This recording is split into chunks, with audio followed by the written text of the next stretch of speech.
شام 15 ینور سال 2024 تخمینا ساعت 18:30 راننده автомашин تمغه اوپل استرا خدایبردیف اسرار سال 1983 ساکن نوی باباجان غفورов هنگام حرکت در روی ماشینگرد جماعت دیهات اونچه نوی باباجان غفورов از عهده دوره واسطه نقلیات نبرآمده پیادهگرد منصورов عبدالقیوم سال 1970 ساکن نوی باباجان غفورov را پخش نموده است.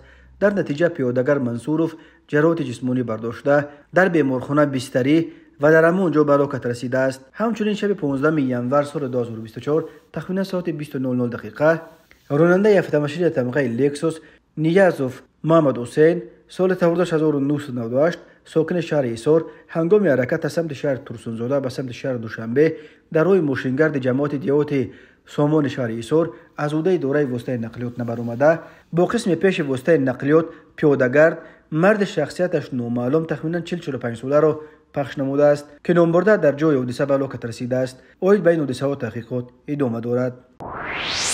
از جانب کارمندان ملیس معین کرده شد که شب 2 سپتامبر سال 2023 تخمینا ساعت 22:20 مرد 27 ساله ساکن نوی رودکی با راه پنهانی ترمینال دوشنبه سیتی بانک واقع در کوچه بورباد شهر دوشنبه را شکسته از داخلش 9030 سامانی را دزدیده از جای حادثه غیب زده است. ضرر رسانده شده 10443 سامانی را تشکیل می‌دهد.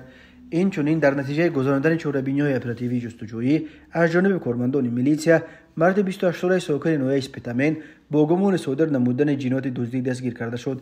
گمان برشونده شب 11 نوامبر سال 2023 تخمینا ساعت 23:50 با راه پنهانی وارد مغازه فروش تلفن‌های موبیلی واقع در نوی اسپیتامن که به مرد 28 ساله ساکن نوی مذکور تعلق دارد در آمده از آنجا 3000 سامانی و 5 عدد تلفن‌های موبیلی تمغه های گوناگون را دزدیده از جای حادثه غیب زده است.